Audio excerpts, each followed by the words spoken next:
Bueno, Bion lo que habla es de asumir nosotros una función continente, o sea, una función de transformar, de transformarnos. Hay algo que con todos los niños a mí me parece que es clave. ¿Vieron que con los adultos uno dice, tengo que tener atención flotante? Con un chico es difícil tener atención flotante porque uno no está así de relajado con el otro acostado en el diván y que, digamos, uno está con el cuerpo puesto ahí, con lo cual es otra la historia. Pero además de eso, lo que yo creo es que con los niños, con todos, es muy importante tener uno registro de lo que a uno le va pasando. También como para revisar lo después de la sesión, digamos, que me pasó con este paciente, por qué reaccioné así. Porque además los chicos exigen como cierta reacción. Uno con un paciente de diván, adulto cuando es de diván, los adultos que no son de diván y que son adultos graves también tampoco permiten que uno esté muy relajado. Pero cuando son adultos de diván, uno puede, cuando no sabe muy bien qué le está pasando, puede esperar. ¿Se entiende? Puede quedarse callado. Con un chico no, porque, o puede quedarse callado, pero algo le pasa, algo va a mostrar, le va a salir alguna cara, alguna expresión va a tener, algo va a hacer. Entonces, pescar qué le va pasando a uno, a mí me parece que es importantísimo. Y además, porque uno tiene que poder hacer lo que Bion llama la función alfa. ¿Qué implica esto? Recibir los desechos del otro, que serían los gritos del otro, los estallidos del otro, que es función materna esto, por excelencia, recibirlos, pasarlos por uno y devolverle otra cosa.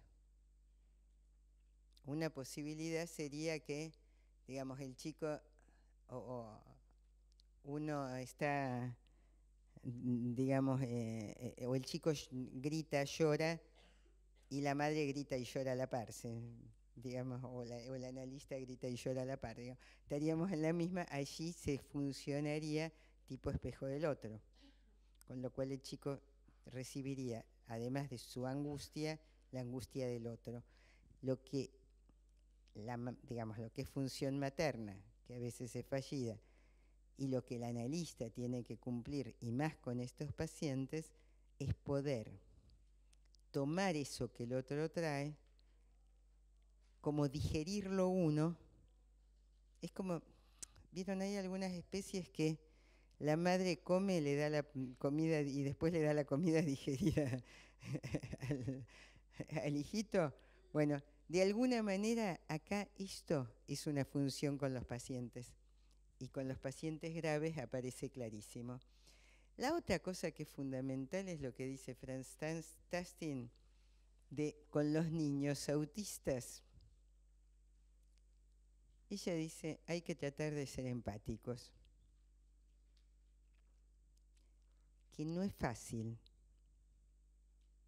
No es fácil porque es más fácil ser empático con alguien que, sobre todo si uno no es muy autista, digamos, es más difícil conectarse con los aspectos autistas del otro. Pero creo que es muy importante y muy importante registrar el sufrimiento de estos niños. Porque entonces también se va a poder interpretar esa vivencia de otra manera. Se va a poder devolver algo que tenga que ver con lo que el niño le pasa. Pensemos, un niño que no habla, que no juega, que no dibuja, es fundamental registrar lo que a uno le va pasando. Esto que yo decía, sentir, por ejemplo, el vacío del otro no está, pero esa sensación de no ser es la sensación del otro. Es una sensación terrorífica de inexistencia. Entonces, digamos, poder registrar esto y registrar los riesgos que esto implica para el otro, también posibilita que cuando uno le hable, le va a hablar de otra manera. Por eso digo que es ya una intervención, no ubicarse a distancia. Si uno se ubica como, bueno, a este niño le pasa esto, lo tengo que educar, adiestrar, y yo ya sé qué es lo que tengo que hacer. A mí a veces me aterra cuando escucho profesionales que plantean, no, con los niños tal, hay que hacer esto, esto y esto, y tienen todos los pasos. Yo digo, qué fácil, porque saben qué es lo que hay que hacer con cualquier paciente y además a todos les dan lo mismo. Yo no sé si ahora también se han puesto como medio de moda acá los chalecos de peso, que se los dan a cualquiera para que les ponen chalecos con pesas, porque entonces bueno, entonces debe venir de Estados Unidos. Allá si no viene de Europa, este tipo de cosas o viene de Europa o de Estados Unidos, de alguno de los dos lados. Pero entonces la mitad, digamos, hay un montón de consultas que terminan o el planteo bueno, tienen que hablar, ¿cómo les dicen a todos los padres con los chicos que vienen diagnosticados como TEA? Que les hablen con frases muy cortas, muy directas. Y yo a algunos padres les he dicho, miren, si tienen que andar pensando todo el tiempo cómo le tienen que hablar, es un espanto. El chico se va a dar cuenta de que ustedes no están hablando ustedes. Háblenle como sea, qué sé yo, lo que les salga, pero sean ustedes. Digamos, esto de frases cortas y carteles. No, si el chico lo que más necesita es como les digo, como con la dislexia que se dice, entonces que no escriban. A ver, si un chico tiene dificultades para escribir, le damos tiempo. Pero si decidimos que no escriba, no va a aprender a escribir en su vida. Entonces, bueno, por lo menos démosle la oportunidad de aprender, y sí, sin juzgarlo, sin retarlo por eso, sin enojarnos, sin ninguna de esas cosas. Pero la idea de tiene dificultades para hablar, entonces le damos carteles en vez de hablarle, paremos, digamos.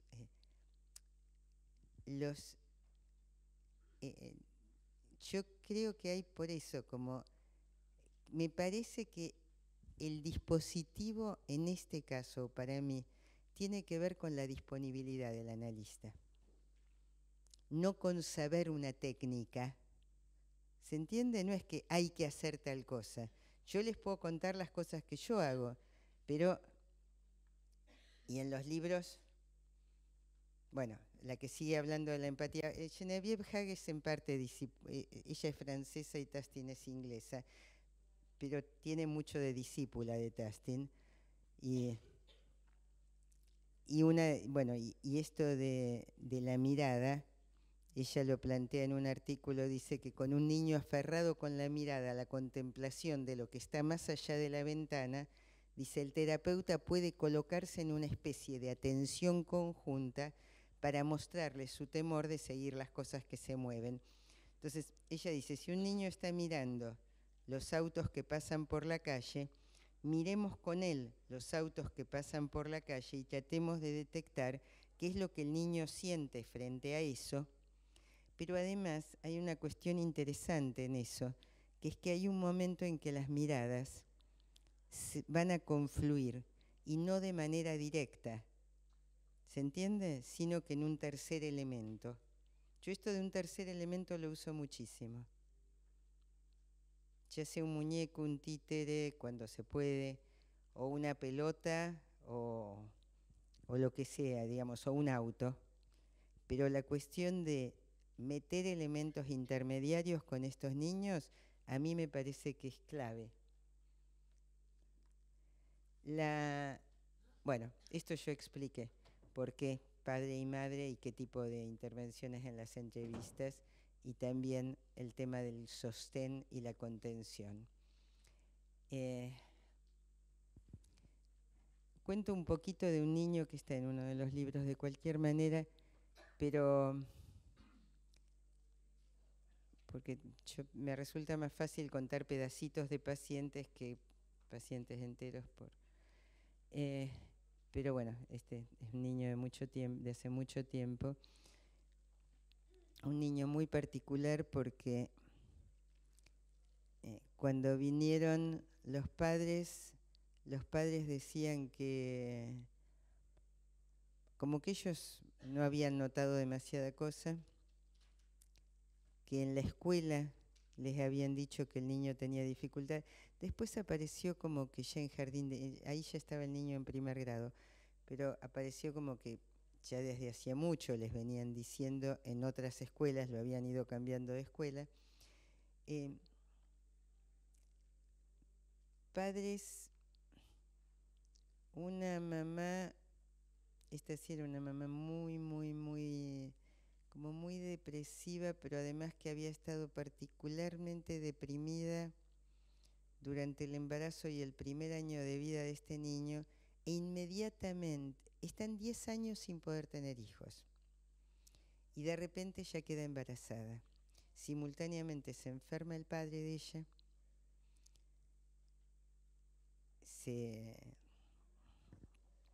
vi 4 mamás con niños así que se había enfermado el padre de ella. Yo decía, no, bueno, debe haber sido pura casualidad, pero digo, me asombró muchísimo. Bueno, ahí se muere el padre de ella con padres separados, o sea que ella era la única que se podía ocupar del padre. Hija única, bueno, toda una historia. Y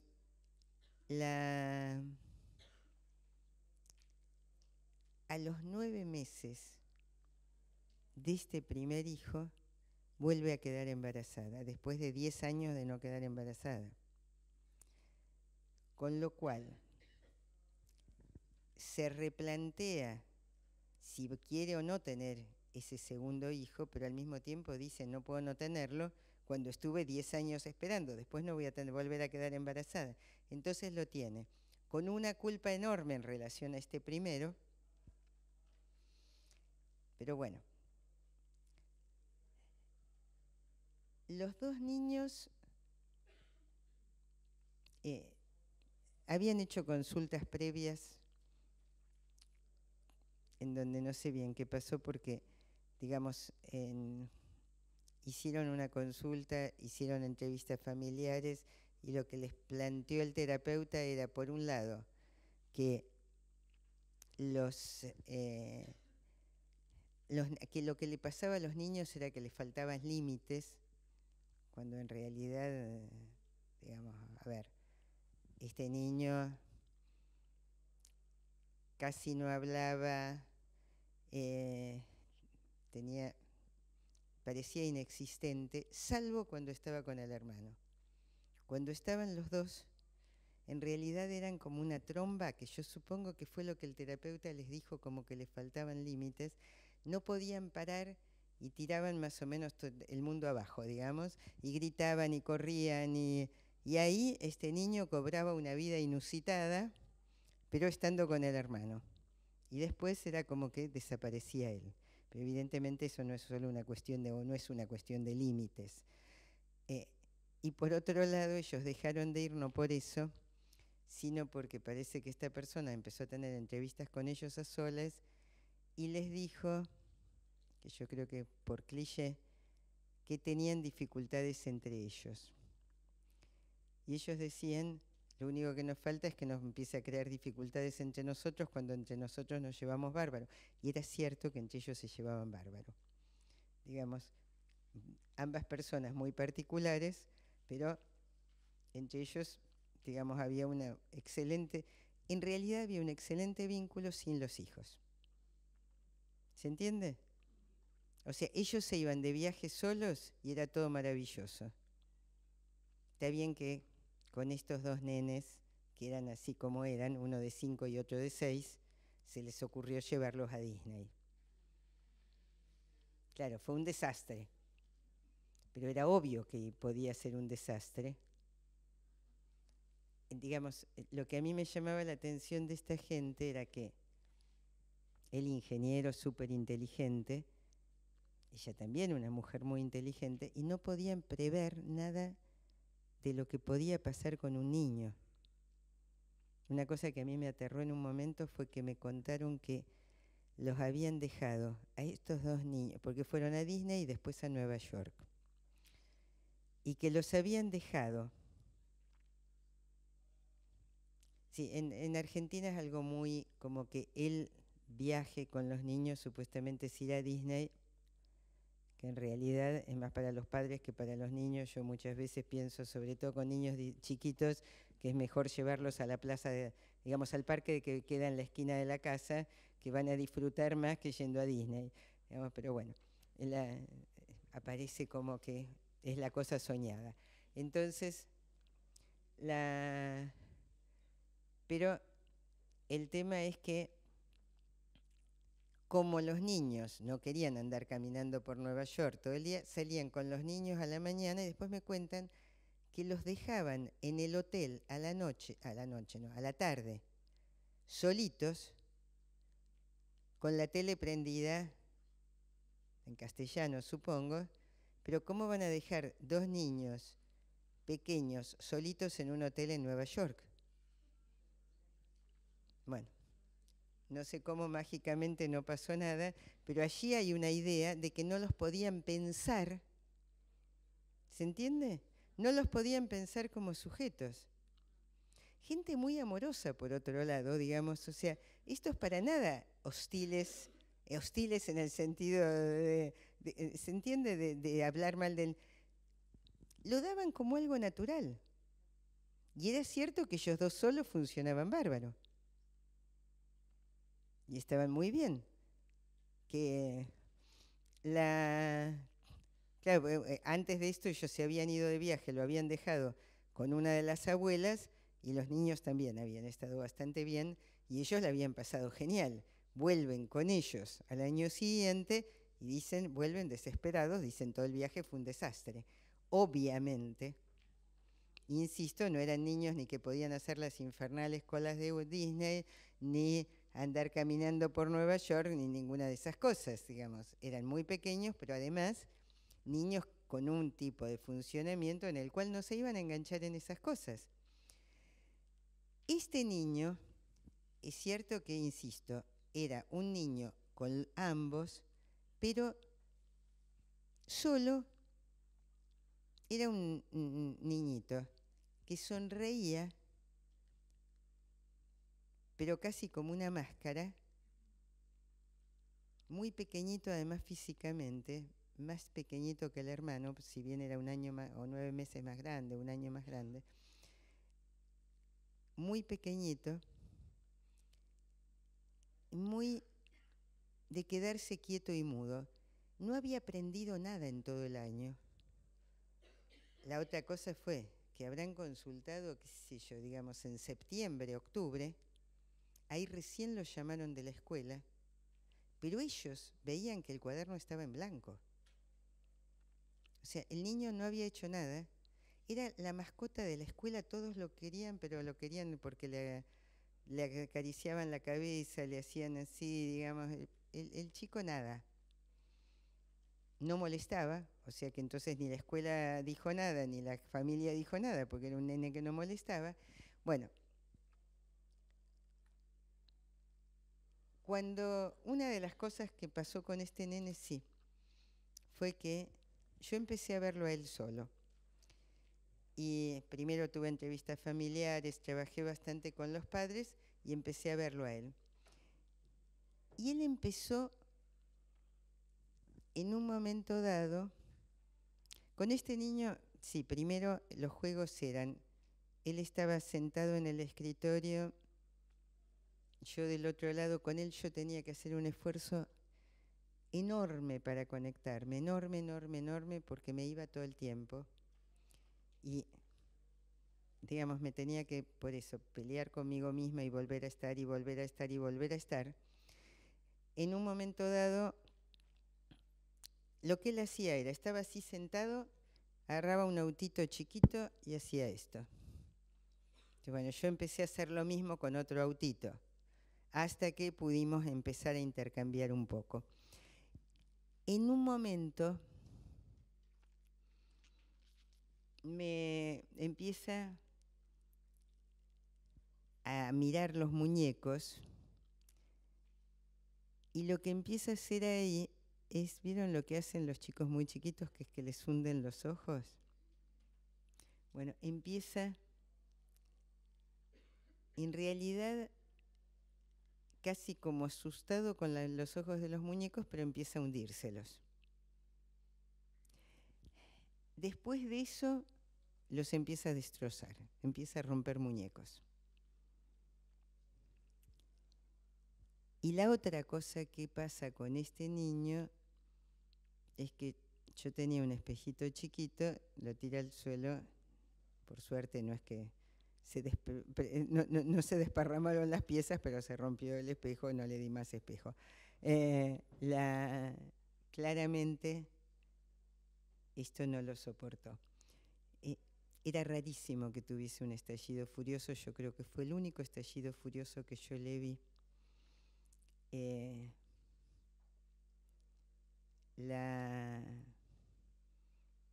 Este nene venía 2 veces por semana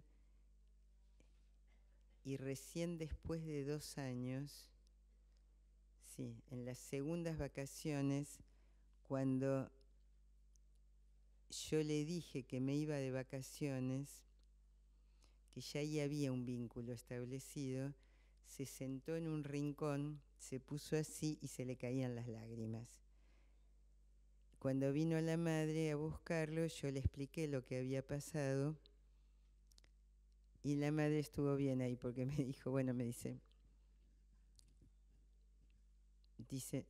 siempre parece como si no le pasara nada, esta vez le pasó algo y pudo llorar. Dice, como que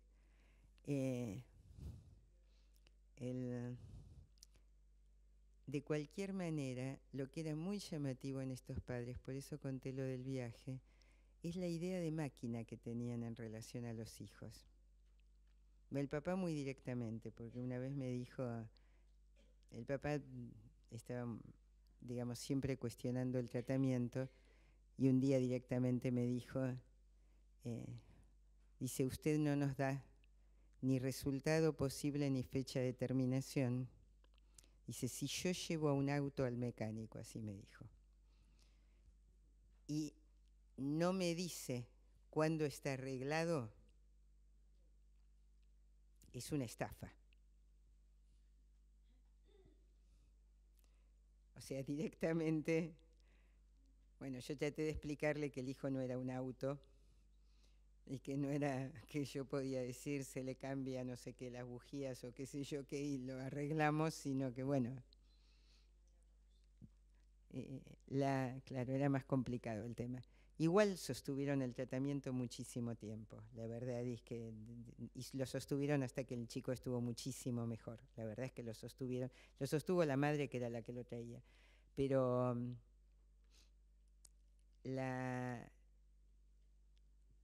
una de las cuestiones que pasaba por eso, que fue pasando con este chiquito, fue que algo se pudo introducir con estos padres en esto de este niño no es una máquina. Porque con esto del viaje lo que aparecía muy claramente es, lo ponemos en un lado y ahí se tiene que quedar. Yo estaba preocupadísima porque después me enteré, cuando fue esto del viaje, después me enteré de que a veces hacían eso en la casa, que la madre se iba a hacer compras y los dejaban los 2 niños en la casa, cuando un niño es impredictible. 2 niños juntos más impredictibles todavía, con lo cual uno no puede dejar a niños, yo no dejaría a ningún niño de esa edad solo, menos niños con tantas dificultades. El hermano tenía muchas menos dificultades que él, pero de cualquier manera no era tampoco un niño como para dejar.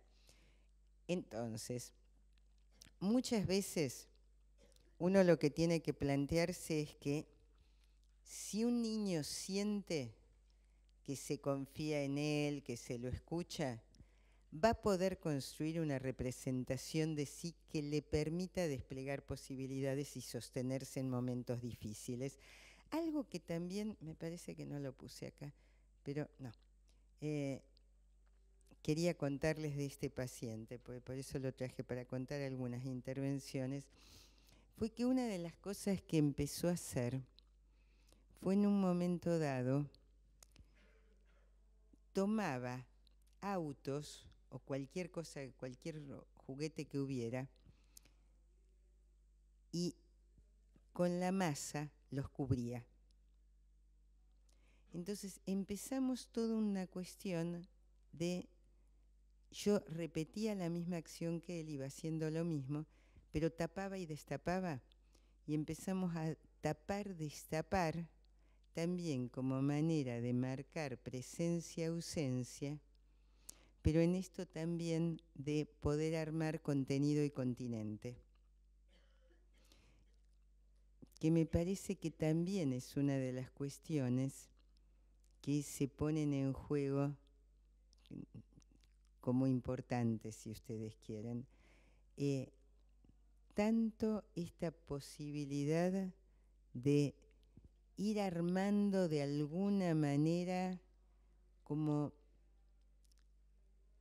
yo les decía, un espacio en donde, bueno, hay cuestiones del consultorio que delimitan espacio, hay cuestiones que tienen que ver con el meter cosas atrás, armar cosas adelante, el tema de mi cuerpo y tu cuerpo, y insistir en estas cuestiones de diferencias, de armar, ayudarlo a armar el cuerpo al otro en cuanto a la representación del cuerpo. También una cuestión que a mí me llama la atención, el nene que yo les contaba esto del caballito, de que yo le dije de jugar como caballito, de correr como caballitos, para él fue todo un esfuerzo intentar hacer lo que yo hacía, porque en ese momento tenía una pésima motricidad este chiquito. Insisto, esa pésima motricidad no tenía que ver con un problema neurológico, sino con la imposibilidad de ubicarse él como siendo alguien. En este momento, y no hace mucho tiempo, a mí me llamó la atención, a los padres también, como de repente empezó a caminar y a correr de otra manera. Por un lado es cierto que es un nene al que yo lo he dejado en el consultorio treparse. Bueno, a ver, hay cosas que yo insisto, no se hacen lo mismo con todos los pacientes. Yo no a todos los pacientes los dejo subirse al escritorio y saltar desde el escritorio. A este niño lo he dejado. Lo he dejado treparse al escritorio, subirse al escritorio, lo he ayudado a saltar, digamos, le he permitido que se suba primero se subía de la silla al escritorio, del escritorio volvía a la silla, bajaba. Bueno, los padres se asombraron bastante de que yo dejara todo eso, pero empezaron a ver que el niño trataba de treparse en muchos lugares en la casa también, lo cual a mí me parecía bueno, digamos, que hiciera un despliegue motriz, un niño que caminaba como tambaleándose y no podía correr bien, digamos, corría de un lado al otro, pero ¿vieron esos chicos que corren como si fueran desarticulados? Bueno, que pasa mucho con los niñitos con dificultades importantes. Entonces, bueno, y de pronto en el último tiempo empezó a caminar erguido y caminar bien y correr como corre un niño y poder treparse y poder saltar sin tirarse encima mío, digamos, o de la madre o de quien estuviera, sino saltar él, y como que eso en realidad no es una cosa de entrenamiento físico, tiene que ver con un posicionamiento diferente. A mí me parece que esto, en cierta medida, tiene que ver con cómo uno piensa. Por eso digo, a este niño lo dejé, a otro niño no le dejaría que ande trepándose al escritorio. En este chiquito sí me parecía que había algo de explorar el espacio que él tenía que poder hacer. y que tenía que poder construir la representación de su cuerpo en movimiento y de la búsqueda del espacio, y que por otro lado el que yo se lo permitiera podía permitir a su vez que en la casa esto se empezase a desplegar o que lo llevasen al parque a subirse al tobogán, digamos, pero que pudiesen empezar a darse cuenta de que este niño tenía que ir haciendo una exploración que por ahí otro niño hace al año, 2 años, y este no lo había hecho. Creo que, por eso digo, no hay reglas generales. Yo creo que una cuestión fundamental es esto de que alguien pueda ir construyendo una representación de sí. Y por otro lado, que uno logre armar redes de adultos. La escuela, los padres no son terapeutas, insisto, pero sí uno tiene que poder albergar el sufrimiento de los padres y poder trabajar con ellos. Y también trabajar con la escuela. Y por otro lado, creo que todo el tiempo lo central es, producir desfijaciones, o sea, sacarlo de la repetición absoluta al niño y abrir esperanzas en los padres, en el niño, en todo el mundo. Hasta acá, pero quiero seguir hablando, pero a partir de preguntas de ustedes, de qué es lo que vienen pensando y de inclusive situaciones que ustedes hayan visto, vivido, etcétera. Tenemos una hora más, podemos trabajar un poco más.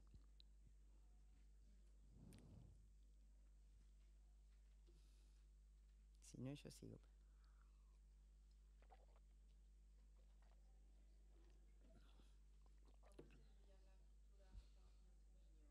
¿Cómo?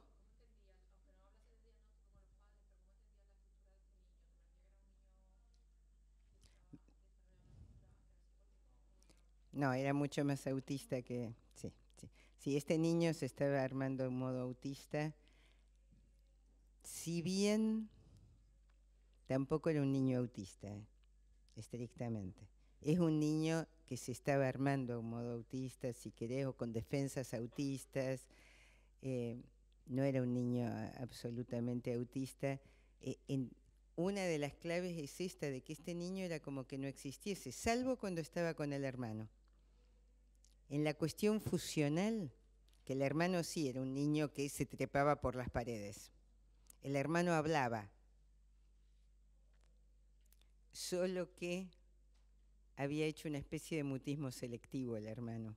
Yo al hermano lo derivé a otra profesional en el mismo momento, pero era absolutamente diferente. En la entrevista familiar, el hermano se me acercaba a mí y me hablaba al oído. Este niño no hablaba. ¿Se entiende? O sea, era muy distinto. Hablaba poco este niño, pero no era una cosa de mutismo selectivo. El hermano no hablaba en la escuela y no hablaba en determinados lugares, pero después en la casa hablaba todo y conmigo había hablado. Al oído, digamos, o sea, había hablado despacito. Pero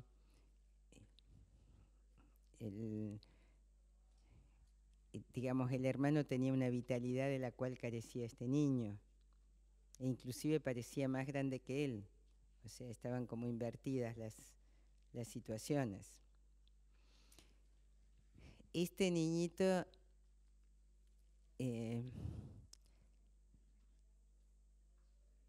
era por eso como que se transformaba en alguien vital, pero en realidad siguiendo al hermano en el momento en que estaba con el hermano. Ahora, este niño, e insisto, no era un niño estrictamente autista, era un niño grave por esto de no aprendía. Aprendió a leer y a escribir a los 8 o 9 años, digamos, mucho después. Pero es un niño que hizo una muy buena evolución, porque cuando llegó a la... Muchos de estos niños yo pienso que necesitan tratamiento muchos años. muchas veces me planteo que, porque a veces pienso, bueno, por ahí son muchos, muchos años de tratamiento. Muchas veces yo lo que hago es, hay un punto en el cual doy por terminado el tratamiento y prefiero que pasen con otro analista después de un tiempito, que sigan, pero como que no sea un tratamiento eterno. Y en general esto lo consensúo con los chicos mismos. Con este niño lo que pasaba era que él estuvo en realidad muchos años, de los 6 a los 12 conmigo, pero es un niño que vivía muy lejos, va muy lejos, sí, como la madre lo traía en auto, pero como 1 hora de viaje, por ahí un poco menos, pero era lejos. Entonces un día él me dijo que él quería seguir viniendo, pero que yo me mudase más cerca de la casa. Y tenía razón, ya a esa altura hablaba, y además a esa altura había empezado a moverse solo, a ir al parque en bicicleta, a poder tener amigos en el parque. Y habrá estado 1 año sin tratamiento y después empezó con un psicólogo que yo conozco, para que yo les vi, que vivía cerca, que atendía cerca de la casa de ellos y que yo lo conozco. Y claro, este psicólogo me decía, vino otro, no vino ese niño que vos me habías contado, porque parece que entró y lo primero que le preguntó era si él jugaba al fútbol. Yo había pensado en que tenía que ser un terapeuta varón para este niño que era muy importante, con un papá que estaba poco y que, bueno, que tenía esta cuestión muy, muy rígida. Me parecía que era muy importante que hubiese otro tipo de vínculo. Pero con muchos de estos niños que yo he tomado de pequeñitos, a otros los he tomado después de adolescentes, digamos. Por ahí niños que han hecho periodos con otra gente, digamos, pero cuando los tomo de muy pequeñitos hay un punto en el cual yo creo que algo del vínculo tiene que cambiar y lo planteo de esa manera. Y se los planteo que como están muchísimo mejor y que realmente, ojo, hay otros que son fracasos terapéuticos en los cuales en general lo que pasa es que no soy yo la que dice que se termina, sino que los padres lo sacan de tratamiento. O sea, también me pasan estas cosas. Con estos que las cosas anduvieron bien, en general cuando entran en la pubertad, los mismos chicos plantean algo de un cambio y yo también me lo planteo.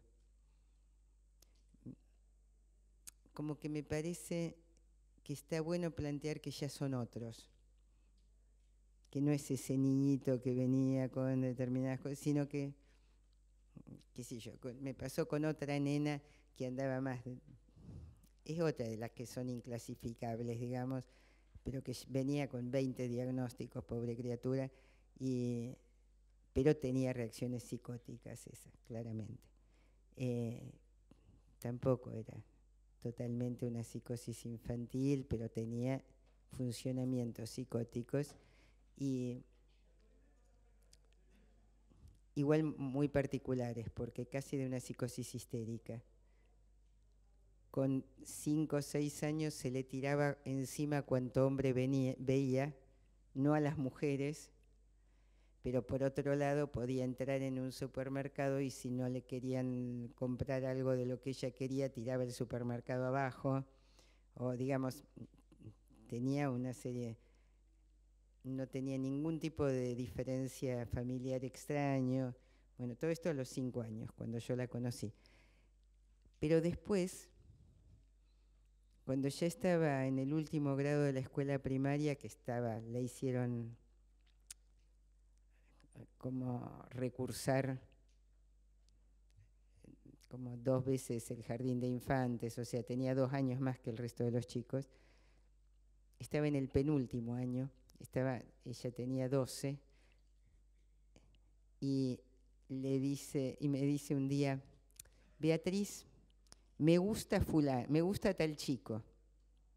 de un grado más alto que ella. Dice, pero no me tengo que tirar encima, ¿no? ¿Cómo hago para que me mire? Bueno, ahora esa niña ha hecho una muy buena evolución.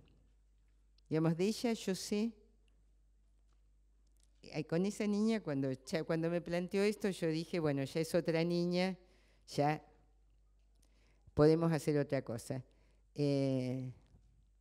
Igual ven, por ejemplo, con ella hice algo que no hice con ningún otro paciente. Por eso digo, con cada paciente uno va a inventar. El día que terminamos, por cómo era ella además, lo que hice fue, compré masitas, jamás hice eso con un paciente, ni sé si lo haría con otro, pero quería hacer una ceremonia de finalización del tratamiento al estilo de ella, que tenía que ser con una fiesta. Entonces puse gaseosa, masita, dije que íbamos a festejar porque habíamos podido terminar y que habíamos hecho un trayecto muy lindo y que yo qué sé cuánto, ella estaba fascinada. Y cada tanto me viene, ahora ya tiene 20 y pico, y me viene a ver cada tanto.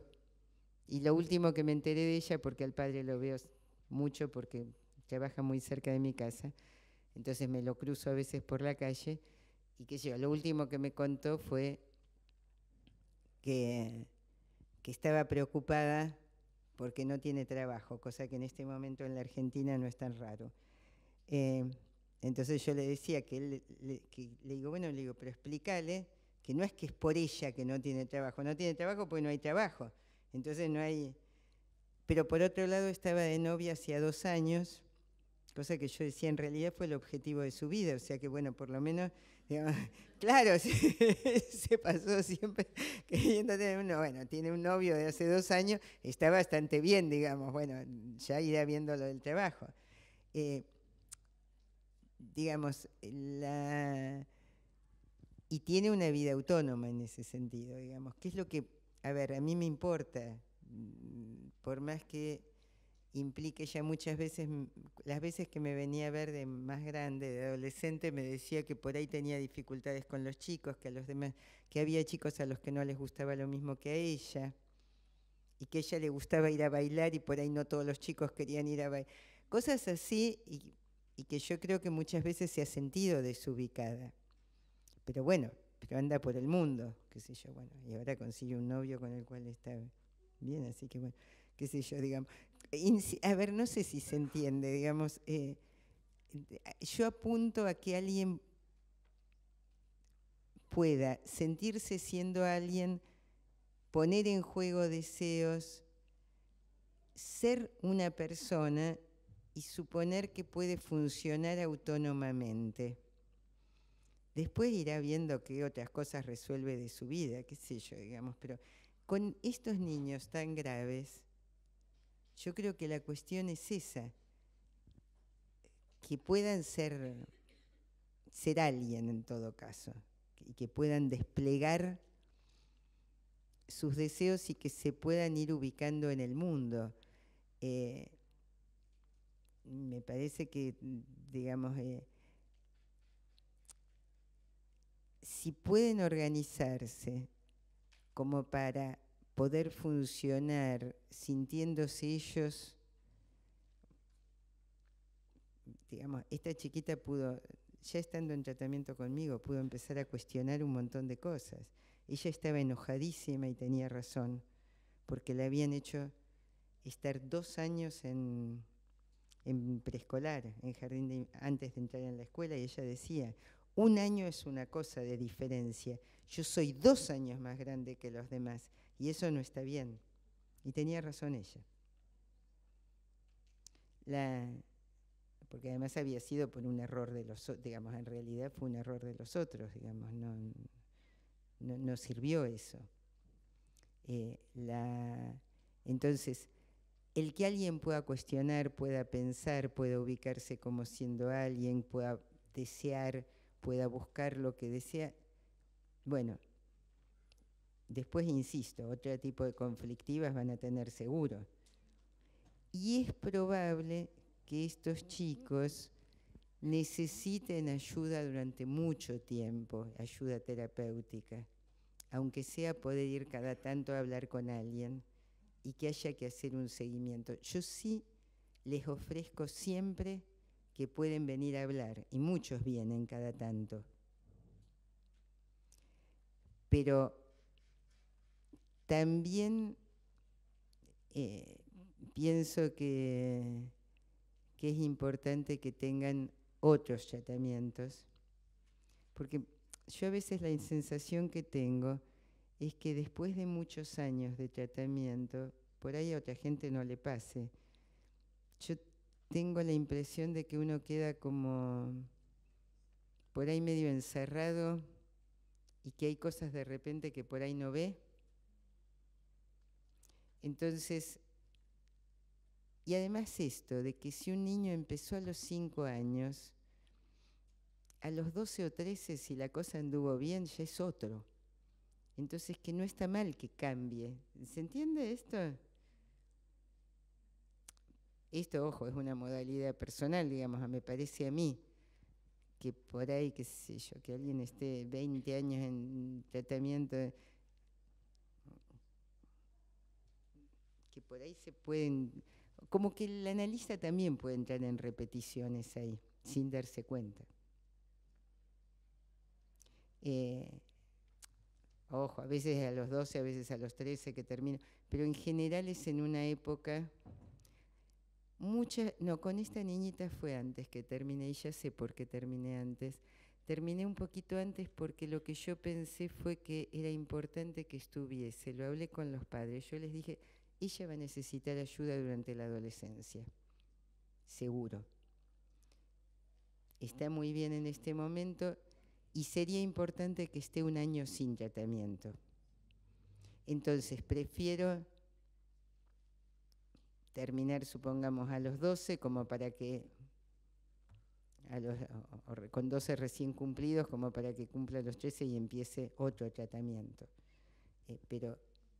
O antes, pero que un tiempo esté sin tratamiento, que me pueda ver todo lo que quieran, y después sí que empiece otro tratamiento, porque va a necesitar acompañamiento, que es lo que pasa con muchos de estos niños, acompañamiento van a necesitar.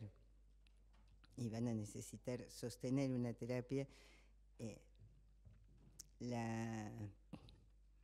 sé yo, esta niña era una niña con la cual la madre no quería salir a la calle por los escándalos que armaba en medio de la calle. Todo eso fue cambiando, digamos, no, además venía diagnosticada por un neurólogo que le había dado 20 diagnósticos. Pero y armaba escándalo tras escándalo, digamos. Pero tenía una beta, por eso también es inclasificable esa nena, porque tenía una beta en donde aparecía la indiscriminación y lo cercano a la psicosis, pero por otro lado con un despliegue histérico, pero una histérica. Por eso digo, yo creo que yo siempre pensé que era uno de esos extraños casos de psicosis histérica en la infancia. Pero eso lo digo para mí. o les los puedo decir a ustedes. No les hubiese dicho jamás a los padres que esta niña era psicótica, digamos, porque a ellos sí ni se les había ocurrido.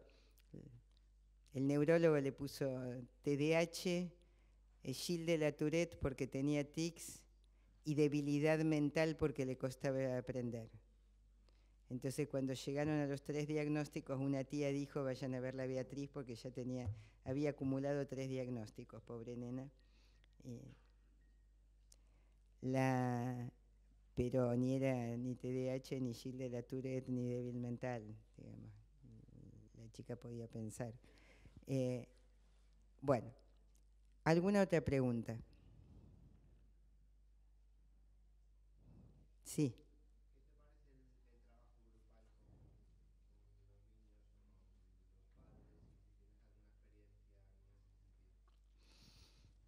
No, honestamente la experiencia que yo tengo de trabajo grupal es con adolescentes y no con niños. Pero me parece, a ver, no tengo experiencia propia. he supervisado grupos de hospital de terapia grupal. Lo que pasó en Argentina fue que en un momento dado se hizo mucha terapia grupal en los hospitales y después yo creo que en dictadura mediante desapareció la terapia grupal de los hospitales. Hace unos años esto volvió a hacerse. Yo ya no estaba en un hospital y supervisé trabajo de gente que se ha formado conmigo. Y me pareció excelente en realidad. O sea, me pareció que habría muchas posibilidades, con todas las dudas que me creaba el que hubiese trabajo grupal con niños graves. Que la verdad es que primero yo dudaba mucho, pero vi como buenos resultados. Un trabajo que por supuesto no puede ser un solo terapeuta, sino que tienen que ser más de uno. Y sobre todo me pareció muy interesante el trabajo grupal con los padres, porque lo que se hicieron fueron grupos paralelos de chicos y de padres, que supongo que es también lo que deben hacer acá. Ahora se volvieron a hacer muchos grupos de niños, pero insisto, durante mucho tiempo no hubo. Ni de niños, ni de adolescentes, ni de adultos, que era lo que había antes. Y cuando yo empecé a trabajar, años del 71 al 76, lo que yo hacía eran grupos de adolescentes en el hospital, no de niños. Pero a mí me parece que sí, que puede haber, que hay ciertas cuestiones, y depende de nuevo de cada paciente. Yo creo que hay pacientes que pueden necesitar el trabajo individual, pero que el trabajo grupal puede ayudar muchísimo, porque además hay una vía identificatoria y una vía de conexión entre los niños que puede posibilitar salidas diferentes. Yo creo que es requete interesante. Sí, además ahora estoy pensando que,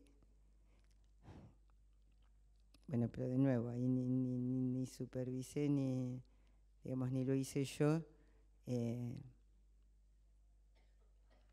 Bueno, Araceli, vos trabajás en grupo, en Bilbao trabajaban hasta hace poco Alberto Laza y Manuel Hernández en grupo, y ahora hay otra gente trabajando, digamos, con grupos de niños graves. De esto he visto videos, pero yo creo que sí, que se abre una posibilidad que es muy interesante. Y por otro lado, es cierto que tiene además esta cuestión de poder trabajar mucho más intensivamente. Porque un problema que yo he visto acá en los hospitales, no sé si pasa también en Málaga, es que por ahí no se puede ver a un niño muchas veces por semana o... No, por eso. ¿Eh? Por eso, bueno, entonces me parece que un tratamiento más sostenido, grupal, tiene más sentido que ver a un niño cada 2 meses, digamos. Y además, el grupo puede ser un elemento de contención. El grupo puede operar como continente de ese niño. Yo creo que puede ser muy interesante, digamos, y además permite ver las interacciones, etc. Es más, allá hay un psicomotricista que trabaja muy bien, que está últimamente virando del trabajo individual con los pacientes a tratar de armar grupos de niños en la consulta. Porque él decía, bueno, esto está bien, desde la psicomotricidad, pero para ir viendo la interacción entre los niños y qué es lo que se juega y todo esto. Yo creo que es una posibilidad que es interesante. Araceli, tú me habías preguntado al principio el tema del colecho y del pecho hasta la edad que sea. Digo 2 palabras, aunque sea sobre esto. Una es que, a ver, porque ella me planteaba que está en España muy de moda esto de que los pediatras recomienden colecho hasta la edad que se les dé la gana, y a mí hay una cuestión que me preocupa en todo esto. En Argentina no está tan de moda, pero hay colecho igual, y no por moda. En parte por moda, pero en parte es para mí asombro. Yo tengo muchísimos de mis pacientes hacen colecho con los padres, muchos. Y para mí asombro, cuando yo les pregunto a los padres, ya no es solo la mamá como en otras épocas que dice, ay, me encanta que esté la nena o el nene en la cama, sino que el papá lo dice. Y la verdad es que me está dejando bastante helada la situación en cuanto a que me planteo qué pasa con la sexualidad de los adultos. Hay padres, porque en algunos casos he preguntado directamente, hay gente que me ha dicho que estaban buscando un segundo hijo y por otro lado tienen a la nena de 5 años metida en la cama. Entonces yo les digo, bueno, ¿cómo hacen para buscar ese segundo hijo? Porque en realidad, digamos, se dificulta un tanto la cosa. Entonces, me contestan que se levantan de la cama ellos, van a otro cuarto y después vuelven. De esa manera, la verdad, ¿eh? Sí, pero primero que así no se tienen nunca relaciones, la verdad, digamos, porque si uno se tiene que andar levantando, digamos, despertando en medio de la noche, levantándose, volviendo, es mucho trabajo, digamos, no le veo el chiste. Pero, claro, pero, a ver, es gente joven, digamos. Y por otro lado, esta cuestión de que son ellos los que quedan excluidos de su propia cama, es como un absurdo total. Honestamente, a mí este tipo de cosas me preocupan porque me parece que es grave que, digamos, por moda, pero aunque sea moda, uno se engancha con la moda que le viene bien. En realidad, en pediatría hay diferentes modas y cada uno toma la que quiere. O sea, hay algo que está pasando, por eso insisto, con la sexualidad de los adultos, como para que algo, digamos, para que el niño se transforme en el lugar de la satisfacción por excelencia. Porque una de las mamás me dice, estaba ahí con el marido, y me dice, ay, es que a mí me encanta dormir abrazada a alguien. Entonces yo lo miro al marido, y a ella y al marido, porque bueno, podría dormir abrazada al marido ya que está. Y entonces me dice, como se dio cuenta, me dice, antes de que la nena naciera, nosotros dormíamos abrazados. Bueno, con lo cual es como que la llegada de un hijo, ¿se entiende? Siempre la llegada de un hijo arma lío en la pareja, eso es inevitable. Ahora, si la llegada de un hijo quiebra totalmente la pareja como tal, es grave, porque es grave para el niño. ¿Qué lugar pasa a tener ese niño? Y además, ¿por qué el niño no? El tema del colecho tiene que ver en ese sentido con los padres, pero además los chicos no tienen espacio propio si duermen en la cama de los padres. Es importantísimo la posibilidad de armar un espacio propio como lugar de fantaseo, además, como lugar en donde uno tenga su propia intimidad. Y como lugar en donde, bueno, este es mi espacio, digamos, mi lugar. Es más, donde puedan pensar, soñar, digamos, cantarse a sí mismos, jugar con sus cosas, digamos, estar ellos consigo mismos.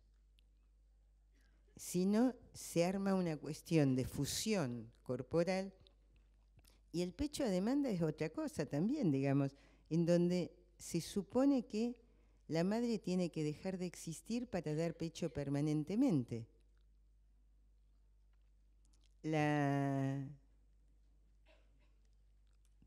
Yo les cuento una experiencia personal con mi primer hijo.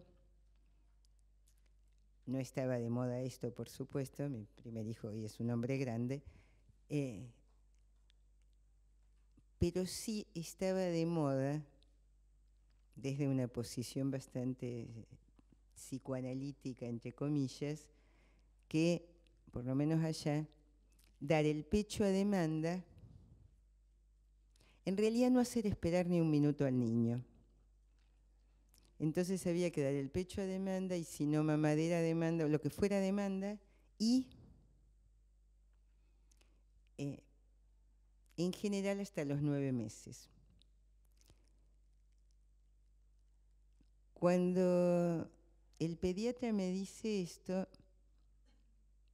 yo le digo que el lío es que yo tenía la consulta en mi casa, o sea que en ese sentido me resultaba muy fácil, pero le digo que bueno, que igual atiendo y que puedo acomodar los horarios, pero que si no tengo un ritmo mínimo, me va a resultar difícil y que además algunas veces tengo que salir, porque por ejemplo tengo que ir a análisis. Yo en ese momento tenía 4 sesiones semanales como se estilaba en ese momento, con lo cual, bueno, una vez al día salía de mi casa, digamos, y tenía que... Vuelvo a mi casa muy preocupada por cómo hago, porque yo no quería dejar de darle el pecho, no quería meterle mamadera de entrada, quería dar el... Bueno, estaba cómoda con el asunto. Esto fue después de los... porque los 3 primeros meses sí fueron como demanda, pues yo no trabajé, pero después no quería seguir... Digo, bueno, si le pongo un poco de horario. Y mi mamá me venía a ayudar cuando yo iba a trabajar, o cuando estaba trabajando, o cuando salía. Y mi madre me dice, vos no le hagas caso. Cuando vos te vas, dice, fíjate cómo vienen los horarios, etcétera, y o le das un poquito antes, si lo despertás despacito y le das un poquito antes, y después te vas, o si le diste hace poco tiempo, aunque vos tardes no te preocupes porque yo le pongo un poquito, le voy dando un poquito de juguito, de agua o lo que sea, y vas a ver, y lo acuno un poco y vas a ver cómo lo entretengo hasta que vos llegues. No hay ningún problema. Mágico. Yo di el pecho hasta los 11 meses. Ese hijo. Y el pediatra me decía, qué raro. Me dice, ningún paciente mío ha tomado el pecho hasta los 11 meses. Claro, porque si le decía, a demanda total, le metes mamadera. O sea, a demanda total era ahí, no que, porque, la idea era, tengo que acarrear al niño a todos lados, cosa que no quería, no estaba dispuesta, y además hubiese sido imposible, no podía trabajar, ni ir a análisis, ni hacer nada de mi vida, o le tenía que meter mamadera, ¿se entiende? Cada vez que el niño hacía y la verdad es que un poquito se lo podía hacer esperar y no pasaba absolutamente nada, o se lo podía dar media hora antes, por ahí de que él pidiese, o 15 minutos antes, y tampoco le iba a pasar nada. La idea esta de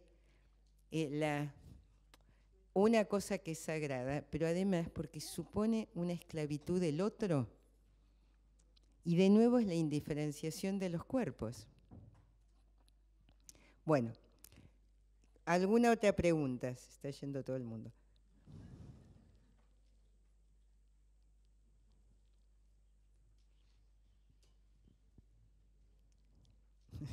Está bien, está bien, está bien, se van lejos.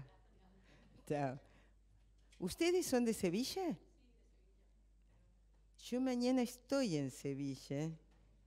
Fíjense, es Diana Caulo la que me invita y es en un hotel. Diana Caulo, que es psicoanalista, y es en un hotel. Ay. Bueno, y si no, fíjense en mi página que hoy lo publico. Hasta luego. Bueno, sí, porque no sabe nadie, no sé por qué. Bueno, la cuestión es así entonces. Digamos, a ver, ¿qué otra pregunta hay? Sí.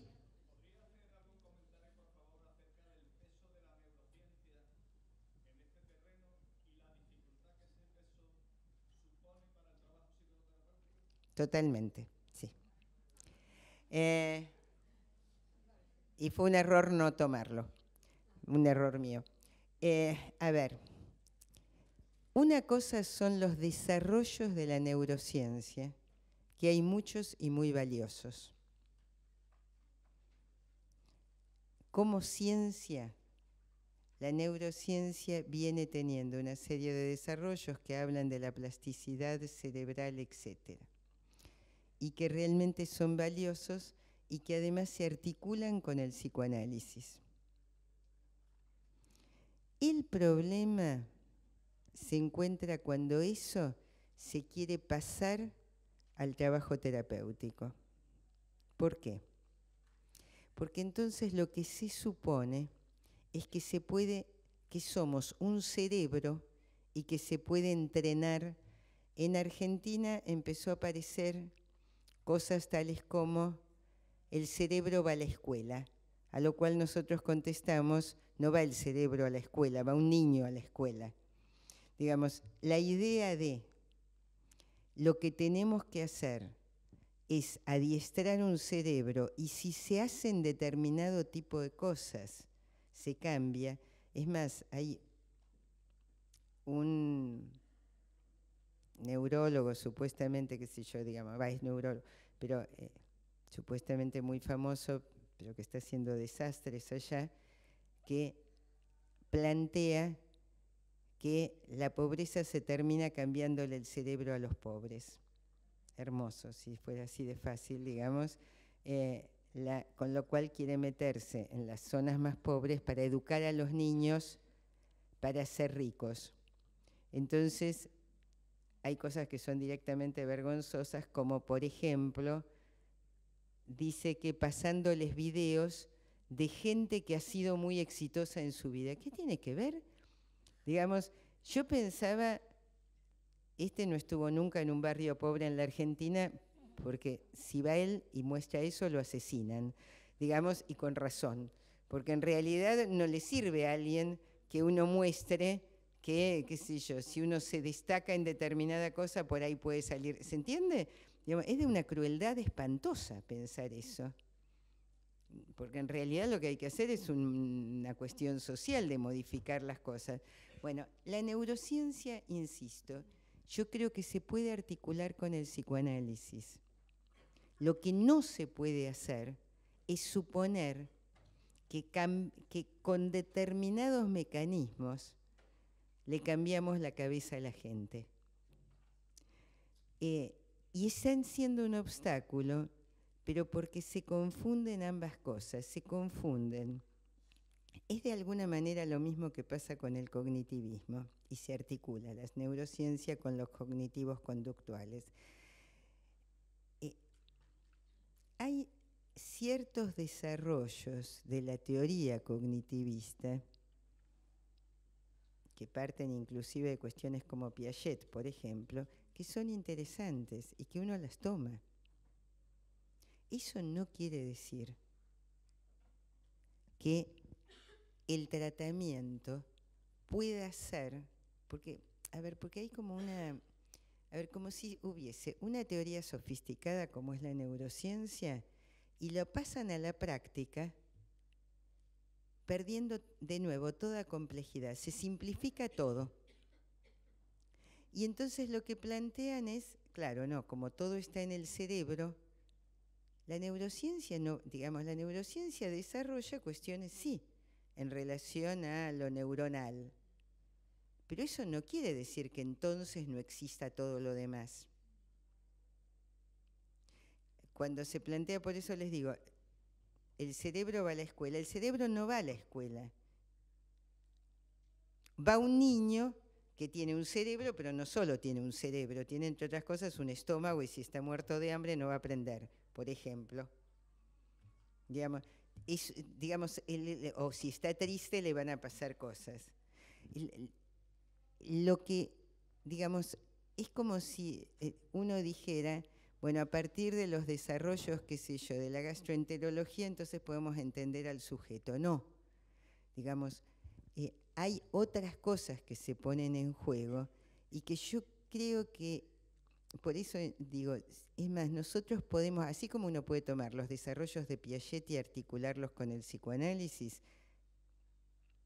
pero después hacen cualquier otra cosa, digamos, los desarrollos de las neurociencias, uno puede meterse a profundizarlos y hay cosas que son muy valiosas. Eso no quiere decir que tengan una terapia armada. No es, digamos, ni que eso invalide en absoluto al psicoanálisis, porque las neurociencias, digamos, en realidad lo que están haciendo es negando el inconsciente. Y no son las neurociencias las que niegan el inconsciente. Es esa aplicación absurda que se hace, ¿se entiende?, de las neurociencias, en donde entonces sí queda absolutamente negada la posibilidad del inconsciente mismo. Hay por ahí un libro que quizás te puede interesar. Escribió un amigo mío, uno del fórum, ahora hace poquito, que se llama Cuando las neurociencias descarrilan, que es un psicoanalista el que lo escribió, que es de Noveduk. Pero la idea de alguna manera es esta, de cómo descubrimientos que podrían ser interesantes, digamos, y que son interesantes, son utilizados, por un lado, contra el psicoanálisis. Ojo, no es casual que haya esta guerra contra el psicoanálisis en este momento. Yo insisto en que tiene que ver con una concepción del hombre, que es lo que prima. El psicoanálisis va en contra de, aunque parezca que no, la concepción psicoanalítica se opone al hombre del neoliberalismo. La concepción psicoanalítica que muestra un hombre que puede ser deseante y marcado por lo desconocido de sí mismo, se opone a la idea de un hombre tipo máquina, un hombre que produce. Las neurociencias, en ese sentido, aparecen como dando sustento al hombre máquina. Entonces, digamos, hay una contradicción ahí importante, y no es casual por eso que, de nuevo, como en la época de Freud, haya una andanada antipsicoanalítica. Porque el psicoanálisis, digamos, rescata en todo caso al sujeto y a un sujeto creativo, y a un sujeto no sometido. Entonces, hay algo allí que choca. Digamos, ¿qué es lo que nos pasa inclusive con los niños? Digamos, ya no estos niños tan graves, pero uno toma un niño en análisis y los padres de repente se agarran la cabeza. Inclusive me ha pasado con una niñita que era grave, digamos, pero no tanto, pero era una niñita grave, y cuando empezó a andar bien, la madre me dice, ahora me discute todo. Digamos, o sea, cuando un niño puede plantarse y empezar a decir, bueno, deja de ser el niñito este, digamos, ese niño esperado que se porta bien. Nosotros no trabajamos para que los niños se porten bien y para que la gente sea toda buena y ordenadita y cumpla con todas. Digamos, queremos que cada uno pueda ir armando su camino y su propio camino. Y esto se contrapone a una idea generalizada. Una discusión mía con uno de estos adalides de las neurociencias que planteaba que planteó delante mío, que era el gran, estábamos en una misma mesa, el gran descubrimiento del siglo y que iba a revolucionar todo y que yo qué sé cuánto. Hacía bueno, es un psiquiatra que hace una mezcla extrañísima, que supuestamente es experto en autismo, pero hace una mezcla extrañísima entre neurociencia y budismo. No dice que no habla de budismo, pero digamos es una cosa de paz y amor, digamos, y estamos todos felices. Entonces terminó diciendo, después de hablar una hora, si a mí me preguntan qué hacer para ser feliz, yo les diría, no desear más de lo que uno tiene, quedarse callado. Bueno, yo a esa altura ya no le tiré con algo porque soy educada, pero quería matarlo. Y era bien una ideología de confórmense con lo que hay, digamos, y ya está. Y calladita es mejor. Sí. Como dicen los mexicanos, calladita es más bonita. Digamos, acá también. Bueno, entonces, bueno,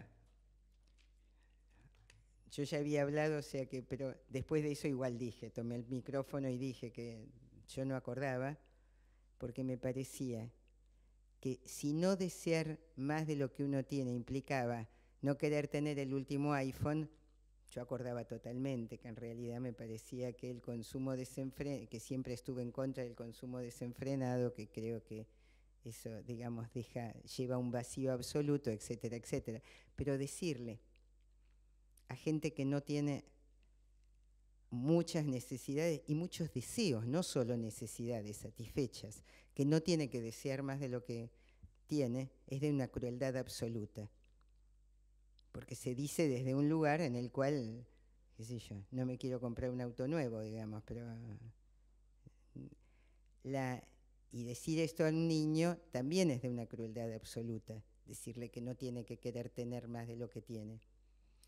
Y por otro lado, como estaba todo el tema del Ni Una Menos, había estado hacía poco por suerte, dije que yo prefería que la gente saliese a la calle y gritase a que se quedasen en silencio. Porque a mí me parece que por eso que se conjuga una idea de tenemos que formatear a la gente justamente para que acepte lo que hay, y esto implicaría como que esa gente entonces podría llegar a triunfar, no se sabe muy bien cómo ni dónde,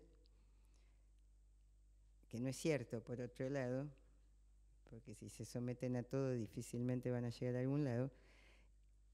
O sea, creo que es que se termina mezclando con lo ideológico. Por eso digo, hay que diferenciar los desarrollos científicos de verdad con esto que es una chantada absoluta, que es el pasaje a lo concreto de eso teórico, que puede, digamos, que como todo desarrollo y toda investigación, bueno, hay que encontrarle las cosas, pero que no tiene por ahora una aplicación lógica concreta. O sea, que una cosa es en las patologías neurológicas, pero no en cuestiones que abarcan muchas más cosas. Suponer que todo es neurológico es una falacia absoluta. ¿Se entiende? O sea, todos tenemos el cerebro funcionando, pero no es que las cosas emergen del cerebro así, digamos, si no, no nos encontraríamos hoy en día con, porque ahí hay una negación de lo social además. O sea, si, por ejemplo, qué sé yo, las niñas adolescentes de hoy, por lo menos allá, casi todas las niñitas adolescentes se están planteando si les gustan los varones o las chicas y entran a hacer pruebas. Esto es una cosa de época. Tiene que ver con una cuestión de época. ¿Qué es de cerebro? Digamos, no es que el cerebro de repente les dijo, ¿se entiende? No, digamos, es desconocer de nuevo lo complejo que es la constitución psíquica, pensar que somos puro cerebro. Obviamente necesitamos del cerebro para funcionar, pero también necesitamos el hígado, qué sé yo, digamos. Somos mucho más que cerebro. Por eso nosotros decimos es un niño el que va a la escuela, y es un niño con una historia, con sus padeceres y con su grupo social a cuestas. Bueno, vamos a... Sí.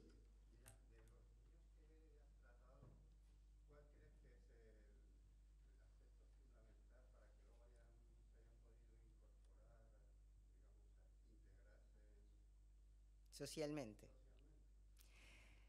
A ver, y por eso digo, también hubo fracasos importantes, digamos, que en general no los seguí tanto tiempo porque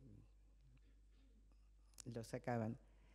Pero, bueno, la chiquita esta que yo dije, que no se metía en el ascensor, etcétera, a los 2 años, que la madre decía está muerta, a los 2 años la sacaron de tratamiento. Y esa niña estaba mal, digamos, seguía mal. No sé qué hubiese pasado si hubiese estado más tiempo en tratamiento, pero bueno, no era una situación nada sencilla. Yo creo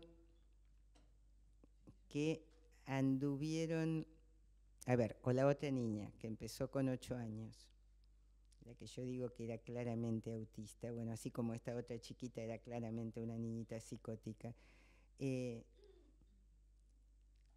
anduvo bien en el sentido en que se pudo conectar y pudo estar, digamos, y podía haber intercambio y pudo aprender, digamos, y empezó a estudiar piano, pero no era una niña autónoma, no era una niña que hablaba apenas y no era una niña, por lo menos también ellos la sacaron cuando la niña tenía 13 años, pero estuvo 5 años en tratamiento de cualquier manera y hubo cambios, pero por lo menos hasta donde yo la vi, no era una niña que pudiese pasar a un colegio secundario común, digamos, ni por casualidad. Lo que pasó con los otros, que sí tienen en este momento una vida autónoma, por un lado, a ver, bueno, antes de decir esto diría, aún con esta niña, que era una niña muy grave, era una niña claramente autista y muy grave, y bueno, del autismo pudo salir, pero con ciertas restricciones,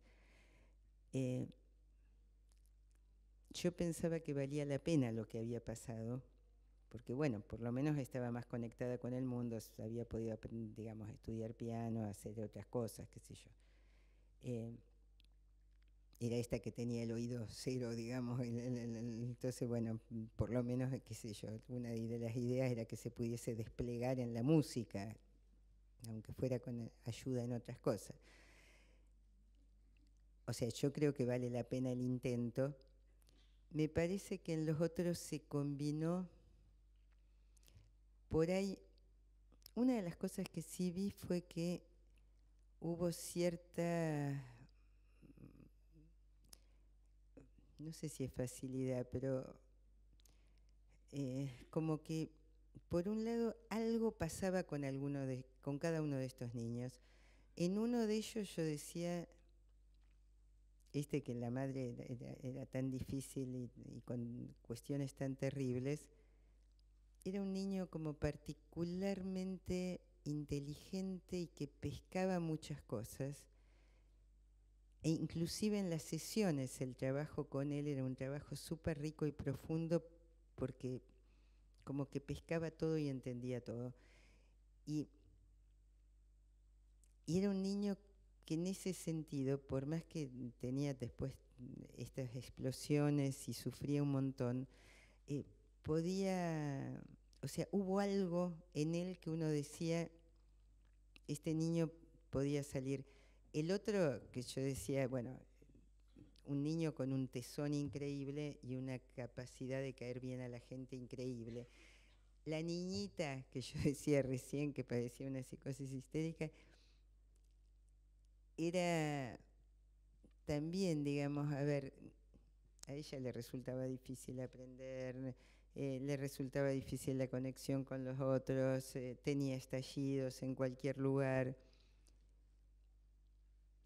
Ahora, yo no sé si fue para mí o si, pero ellos tenían algo que no puedo terminar de definir,